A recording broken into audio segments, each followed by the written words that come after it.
दोस्तों, अगर आपने रामायण जरूर देखी होगी तो आप रावण की बहन सूर्पनखा के बारे में तो जरूर ही जानते होंगे। सूर्पनखा रामायण की किरदार थी जिसकी वजह से राम को रावण समेत सभी राक्षसों का वध करना हुआ था। लेकिन दोस्तों, सभी राक्षसों का अंत होने के बावजूद सूर्पनखा बची हुई थी। हालांकि रावण की मौत के बाद सूर्पनखा का क्या हुआ था, इस बात का कोई रहस्यकृत रामायण में तो देखने को नहीं मिलता है। फिर भी कई इतिहासकारों का ये दावा है कि सूर्पनखा ने अपने भाई रावण की मौत के बाद इस्लाम धर्म की उत्पत्ति और मक्का मदीना को बसाने वाली भी सूर्पनखा ही थी। कई इतिहासकारों के मुताबिक तो ये भी बताया जाता है कि आज दुनिया में मौजूद सभी मुसलमान सूर्पनखा के ही वंशज हैं। दोस्तों, भले ही यह सारी बातें आपको एक कहानी की तरह लग रही हो, लेकिन आज के इस वीडियो में हम आपके सामने सूर्पनखा के कुछ ऐसे रहस्य पर से पर्दा उठाने वाले हैं जिन्हें जानने के बाद आप भी दांतों तले उंगलियां दबा देंगे। रामायण के अनुसार हमें यह बताया जाता है कि जब रावण ने माता सीता का अपहरण किया था तो भगवान श्री राम ने माता सीता को आजाद करने के लिए रावण समेत उसके पूरे वंश का नाश कर दिया था। लेकिन उन सभी राक्षसों में रावण का छोटा भाई विभीषण हमेशा धर्म के रास्ते पर ही चलता था और विभीषण ने इसी तरह धर्म का साथ देते हुए अपने भाई रावण के बजाय प्रभु श्री राम की सेना को चुना। उसके बाद जब प्रभु श्री राम ने रावण का वध करके माता सीता को आजाद कराया था तो उन्होंने लंका का सारा राजपाट और जिम्मेदारी विभीषण को सौंप दी थी। लेकिन उसके बाद सूर्पनखा कहाँ गई और आखिर उसका क्या हुआ था, इस बात का शक हमें रामायण के किसी भी पन्ने पर नहीं मिलता है। दरअसल दोस्तों, जब सूर्पनखा भगवान श्री राम से आकर्षित होकर उनसे विवाह करने का प्रस्ताव लेकर आती है तो भगवान श्री राम सूर्पनखा से विवाह करने के लिए उसे साफ साफ मना कर देते हैं, क्योंकि भगवान राम माता सीता से विवाह कर चुके थे। उसके बाद भगवान राम अपने छोटे भाई लक्ष्मण जी की तरफ इशारा करते हुए सूर्पनखा से कहते हैं कि अगर आप चाहे तो मेरे छोटे भाई लक्ष्मण से विवाह करने के लिए पूछ सकती है।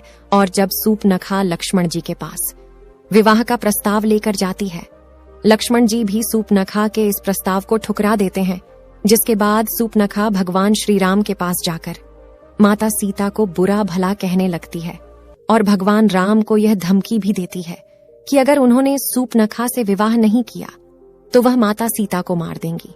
उसके बाद जैसे ही सूर्पनखा माता सीता को मारने के लिए आगे बढ़ती है, तभी लक्ष्मण जी माता सीता का बचाव करते हुए सूर्पनखा की नाक काट देते हैं।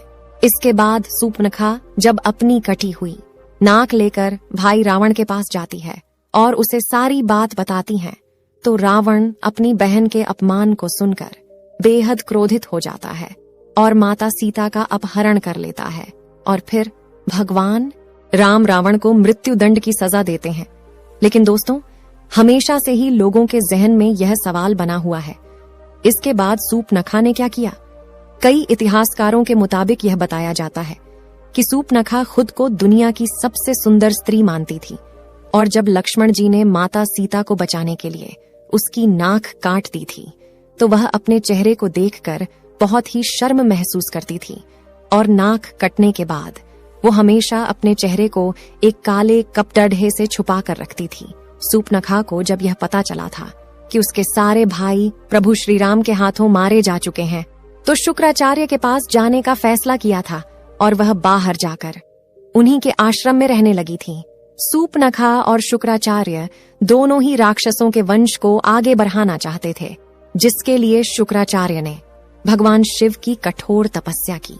शुक्राचार्य की तपस्या से प्रसन्न होकर भगवान शिव ने उन्हें अश्रु के अमर होने के बजाय वरदान के रूप में शिवलिंग दिया और यह भी बताया कि जिस दिन कोई वैष्णव यानी भगवान विष्णु का अवतार है या फिर कोई भक्त जो भगवान विष्णु को सच्चे दिल से मानता है, अगर उसने शिवलिंग पर गंगा जल छिड़क दिया, उसी समय इस दुनिया से संपूर्ण राक्षस जाति का विनाश हो जाएगा। इसके बाद दैत्य गुरु शुक्राचार्य ने भगवान शिव के द्वारा दिए गए इस शिवलिंग को हिंदुओं से दूर रखकर इसे रेगिस्तान में स्थापित कर दिया, क्योंकि हिंदू धर्म का हर वक्त भगवान विष्णु को जरूर मानता है और अगर ऐसे में शिवलिंग पर गंगा जल छिड़क दिया तो विश्व में संपूर्ण राक्षस जाति का अंत हो जाएगा। इसलिए शुक्राचार्य ने इस शिवलिंग को दूर ले जाकर एक रेगिस्तान में इसकी स्थापना कर दी और दोस्तों, रेगिस्तान में जिस जगह शिवलिंग स्थापित किया गया था उस जगह को आज हम सब मक्का मदीना के नाम से जानते हैं। दोस्तों, भले ही बहुत सारी बातें सुनने के बाद आपको हजम ना हो रही हो, लेकिन आपने कई विवादित बयानों में यह जरूर सुना होगा कि प्राचीन काल में यहाँ पर मक्केश्वर महादेव का एक मंदिर हुआ करता था। यहाँ भगवान शिव का एक शिवलिंग स्थापित था। दोस्तों, ये वही शिवलिंग है जिसे भगवान शिव ने गुरु शुक्राचार्य को दिया था और इस शिवलिंग को दैत्य गुरु शुक्राचार्य ने हिंदुओं से छुपाने के लिए भारत से दूर सऊदी अरब में मक्का में स्थापित कर दिया था। शुक्राचार्य ने शिवलिंग को सऊदी अरब में इसलिए स्थापित किया था क्योंकि उन्हें ऐसा लगता था कि यह बात कभी किसी हिंदू को नहीं पता चलेगी और राक्षसों का भविष्य सुरक्षित रहकर आगे बढ़ता जाएगा। आपको बता दें कि दैत्य गुरु शुक्राचार्य ने शिवलिंग की सुरक्षा का काम सूपनखा को सौंप दिया था। उस समय सूपनखा अपने चेहरे को कपड़े से ढक कर रखती थी और फिर सूपनखा ने अपने वंश को आगे बढ़ने के लिए कई बच्चों को जन्म दिया, जिसके बाद वही बच्चे आज सूपनखा की उस परंपरा को निभाते आ रहे हैं। दोस्तों, हम बात कर रहे हैं मुसलमानों का, क्योंकि आपने जब भी मुसलमान महिलाओं को देखा होगा तो यह गौर किया होगा कि वह हमेशा ही अपने चेहरे को ढक कर रखती है और इसके लिए वह बुर्का पहनती है। मुसलमान महिलाओं के कपटाढ़ों में केवल उनकी आंख ही नजर आती है और जब नाक कटने के बाद सूपनखा अपने चेहरे को कपड़े से छुपाकर रखती थी तो उसकी भी सिर्फ आंखें ही नजर आती थीं। मक्का मदीना के मक्केश्वर महादेव का जो शिवलिंग स्थापित किया गया था उसकी सुरक्षा के लिए सूपनखा ने वहीं पर रहना शुरू कर दिया था और मक्का मदीना आज दुनिया के एक ऐसी जगह बन चुकी है जहां पर हिंदुओं का जाना साफ तौर पर मना है।